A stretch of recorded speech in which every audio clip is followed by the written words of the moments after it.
Students, हमारा topic living organisms, class 6 subject science. इसका हम दूसरा अध्ययन पढ़ने जा रहे हैं। हमने लिविंग ऑर्गेनिजम्स बताए, उनके कैरेक्टर्स बताए और habitats. Organisms and the surroundings wire they live, organisms और उनकी सराउंडिंग्स जहाँ वो रहते हैं।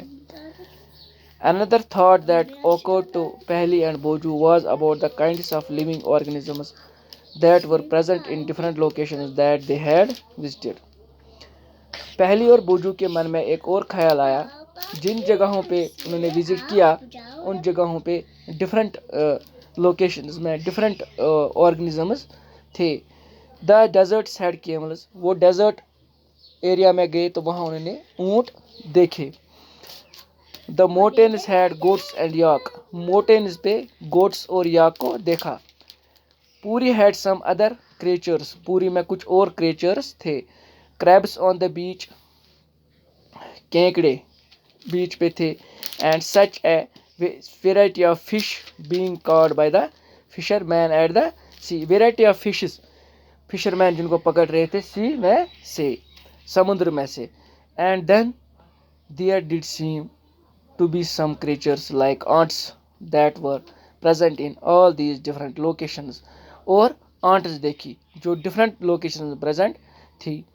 The kinds of plants found in each of these regions were so different from the plants of the other regions, और plants एक area में अलग plants थे और दूसरे एरिया में अलग plants थे। What about the surroundings in these different regions? Were they the same? Activity 1.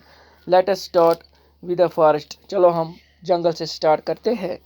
Think of all the plants, animals and objects that can be found there. जंगल में हमें जो चीज़ें यहाँ पाते हैं या मिलती है या देखते हैं, list them in column 1 of table 9.1. List things, animals and plants found in other regions that are also shown in table.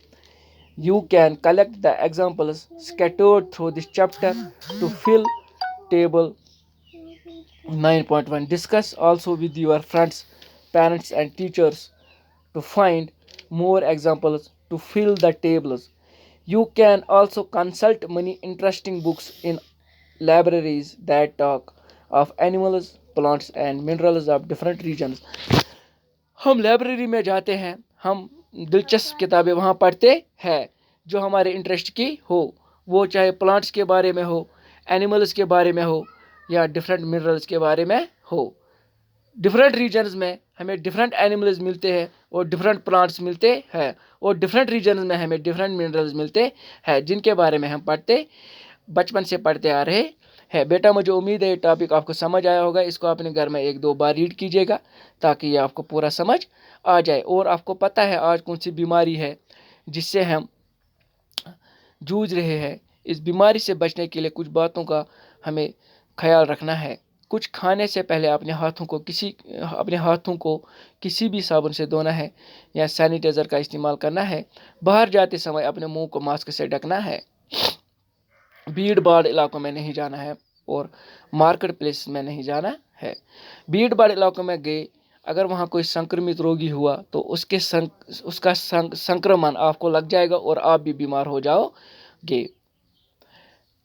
हमें इस बात का ख्याल रखना है कि हम सभी को कोरोना वायरस के बारे में बताएं, खासकर आस पड़ोसी जो है उनको बताना है कि ये बीमारी है कैसे फैलती है और इससे बचने का क्या तरीका है, प्रिवेंशन क्या है। कहते हैं prevention is better than cure. जब हम प्रिवेंशन करेंगे तो ही हम बीमारी से बचेंगे। दवाइयों खाने से कुछ नहीं होगा। हम दवाई खाते रहेंगे और प्रिवेंशन नहीं करेंगे तो बीमारी ठीक नहीं होगी जब तक ना प्रिवेंशन हो। कहते हैं सावधानी हटी दुर्घटना घटी। प्यारे बच्चों, आज का दौर जो चल रहा है बड़ा भयंकर दौर है, मुश्किल घड़ी है। अब हमें इस बीमारी से अल्लाह जल शान ही बचा सकते हैं। हमारे पास अभी ये ऑनलाइन ऑफलाइन के ज़रिए हम आपको क्लास पहुंचा रहे हैं क्योंकि स्कूल बंद है। اب ہمیں اس بیماری سے اللہ جل شانو ہی بچا سکتے ہیں. ہمیں اس کے لیے دعا کرنی چاہیے, اللہ جل شانو سے مانگنا چاہیے ہمیں اس بیماری سبھی کو, پورے عالم کو, کیونکہ پورے عالم میں یہ بیماری ہے. اس بیماری نے سبھی دیشوں کو اپنے چپیٹ میں لے لیا ہے. تو اس بیماری سے بچنے کے لیے ہمیں اللہ جل شانو کے آگے کھڑا ہونا پڑے گا, اپنے ہاتھ پھیلانے ہوں گے اور مانگنا ہوگا کہ ہمیں اس بیماری سے نجات دلائے. اللہ آپ کو خوش رکھے, سلامت رکھے. اللہ حافظ.